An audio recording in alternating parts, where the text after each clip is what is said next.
ভারতের সেনাপ্রধান বলছে যে এই সরকারের সাথে সম্পর্ক নাই, কিন্তু আর্মির সাথে ভালো সম্পর্ক আছে। মানে বাংলাদেশের সরকারের সাথে সম্পর্ক নাই, বাংলাদেশের আর্মির সাথে সম্পর্ক আছে। ওরা নির্বাচিত সরকারের সাথে সম্পর্ক করবি, এই সরকারের সাথে প্রফেসর ইউনূসের সরকারের সাথে সম্পর্ক করবি না। মানে ইন্ডিয়ার সেনাপ্রধানও বাংলাদেশের দ্রুত নির্বাচন চায়, বুঝিছাও? যা করার ও আকারের সাথে করে নাও বাপধন। বাংলাদেশের নির্বাচিত সরকারের সাথে হয়তো এই টার্মে সম্পর্ক থাকবে, এর পরের টার্মে থাকবে না। পররাষ্ট্র উপদেষ্টা তো হাত কসলাইতে কসলাইতে শেষ। ইন্ডিয়ার রাষ্ট্রদূতকে ডেকে বলতে পারবে যে তোমার আর্মি চিফ তো সরকারের সাথে সম্পর্ক রাখতে চায় না, তো তুমি এমবেসি খুলে বসে আছো কে, রাস্তা মাপো। তো এই কয়েকদিন ছাত্রদল, বৈষম্য বিরোধী ছাত্র আন্দোলন আর ছাত্র শিবির নিয়ে মহা গ্যাঞ্জাম চলিচ্ছে। আমরা অনেকেই কইছে দাদা আপনি কিছু বলেন। আমি ছাত্রদল, বৈষম্য বিরোধী ছাত্র আর ছাত্র শিবির সবাইরে তো ভালোবাসি, স্নেহ করি। আমার প্রশ্ন হইতেছে বাংলাদেশের তরুণদের এইভাবে বিভক্ত করলো কে? বাংলাদেশের তারুণ্যকে বিভক্ত হইতে দেওয়া যাবে না তো। আমার ডাইন হাতের সাথে বাম হাতের লড়াই কে লাগাই দিল? সবাইরে অনুরোধ, প্রেসিডেন্ট, সেক্রেটারি, শীর্ষ নেতারা এই সব দলের কেউ অন্যের বিরুদ্ধে বলবা না। আজ থেকে টিভি চ্যানেলে গিয়ে তর্ক করবা না, ডিফিউজ করো এখন থেকে। কয়েকদিন ক্ষান্ত দাও। এজেন্সির লোক শিবির আর ছাত্র দল সাইজা অন্যের উপর ঝাঁপায় পড়বে। আমি চোখে চোখে দেখতে পাইতেছি এজেন্সির লোকেরা পূর্ণ শক্তি নিয়ে নামে গেছে। লক্ষ্য হইতেছে ফ্যাসি বিরোধী তরুণ সম্প্রদায়ের মধ্যে ফাটল তৈরি করা। সফল হয়েছে তারা, পরস্পরের সাথে সংঘাত লাগায় দেওয়া সফল হয়ে গেছে। তবে এই ঘটনাগুলোর মধ্যে সবচেয়ে আলোচিত যে শব্দগুলো হইতেছে তাতে শিবির এক শিবির। জুলাই আন্দোলনের নেতাদের মধ্যে যে এত শিবির থাকার ব্যাপারটা এবং আন্দোলনে যোগ দেওয়া অনেকের, বিশেষ করে এই যে সেকুলার শহুরে এলিটদের, এদের মনে মনে হয় লজ্জা লাগিছে। এমনকি হাসিনাকে হটানোর আন্দোলনেও তারা নামছিলেন।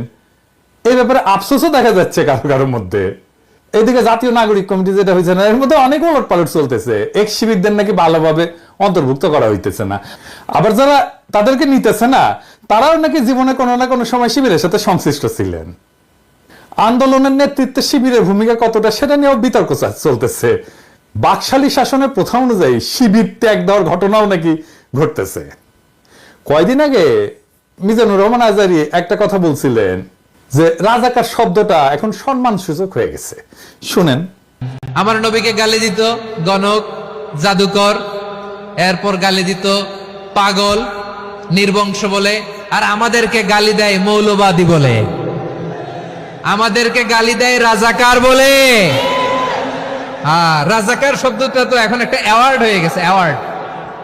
শেখ হাসিনার শাসনে আমরা তো জানি শিবির পরিচয় দেওয়ারও পাইছিল না। শিবির ত্যাগ দেয়া, হত্যা, গুমের, মারধরের ঘটনা তো অগণিত। আবরারকে তো এইভাবেই মারা হয়েছে, তাই না? ফলে গোপন তো করতেই হইতো, উপায় তো ছিল না। হাসিনাকে হটানোর পরে বহু বছরের বার্তা ভেঙে গেছে। তাই অনুমান করি যে শিবির বা এক শিবিররা গর্ব নিয়ে নিজেদের পরিচয় দিতেছে যে রাজাকারের মতো একটা সম্মানের ব্যাপার হয়ে উঠছে শিবির হওয়াটা। নিজের যে পরিচয় আপনার সামনে আনতে চান, সেই নামে আপনাকে ডাকার ঘটনাকে ট্যাগ বলা কঠিন।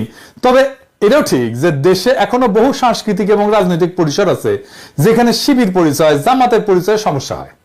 ওইদিকে ছাত্রদল মনে হয় একটা অ্যান্টি শিবির মুডে আছে, ফলে কোথাও কোথাও এটা ট্যাগ হয়ে উঠতে পারে এবং দমন পীড়নের বৈধতা দেওয়ার ঝুঁকি তো থাকেই। এই যে পরিস্থিতিটা চলতেছে, এই পরিস্থিতিতে বিপ্লব পরবর্তী প্রতিক্রিয়া বা অস্থির সময়। সব বিপ্লবের পরে এরকম অস্থির সময় আসে। যারা জুলাই বিপ্লবকে বিপ্লব বলে স্বীকারই করতে চান না, তাদের জন্য এইখানে কিছু ইশারা আছে।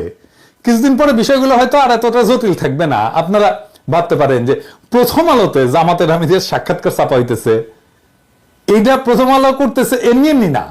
বাংলাদেশের রাজনৈতিক পরিষদের জামাত শিবির নিয়ে যে কুসংস্কার ট্যাবু ছিল সেটা দূর হইতেছে, এটাই তার প্রমাণ। এবার মূল আলোচনায় আসি, জুলাই বিপ্লবের শিবিরের কৃতিত্ব নিয়ে।